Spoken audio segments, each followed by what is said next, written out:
24 আৰু 25 চনত যিসকল ছাত্ৰ ছাত্ৰীয়ে গ্ৰেজুৱেশ্যন পাছ কৰিলে তেওঁলোকক এইবাৰ আমি জীৱন প্ৰেৰণা আঁচনি আগবঢ়াম। নিযুত মইনাৰ হিতাধিকাৰীসকলে এই আঁচনি লাভ নকৰে, আন সকলো যুৱক যুৱতীক এই আঁচনি আমি আগবঢ়াম।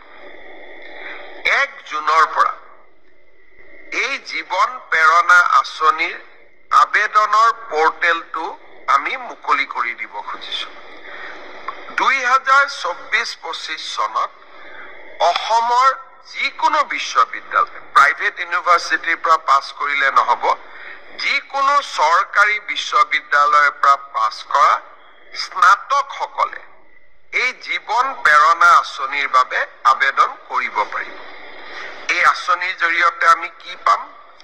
প্ৰতি মাহত আমি 2,500 টকা কৰি এবছৰৰ বাবে আমি লাভ কৰিম। এই টকাটো কিয় দিয়া হৈছে? যাতে আপোনালোকে ইণ্টাৰভিউত এপিয়াৰ কৰিব পাৰে, ইণ্টাৰভিউৰ বাবে নিজক প্ৰস্তুত কৰিব পাৰে, আৰু দেউতা মাৰ পৰা যাতে আমি অন্ততঃ এটা বছৰলৈ টকা পইচা বিচাৰিব নালাগে। ছাত্ৰ ছাত্ৰীসকলৰ বাবে আমাৰ দুটা আঁচনি। এটা হ'ল বিনামূলীয়া নামভৰ্তি। অহা 28 তাৰিখে মই অসমৰ কলেজসমূহৰ অধ্যক্ষসকলৰ সৈতে বা 29 তাৰিখে মই অধ্যক্ষসকলৰ সৈতে এখন ভিডিঅ' কনফাৰেন্স কৰিম।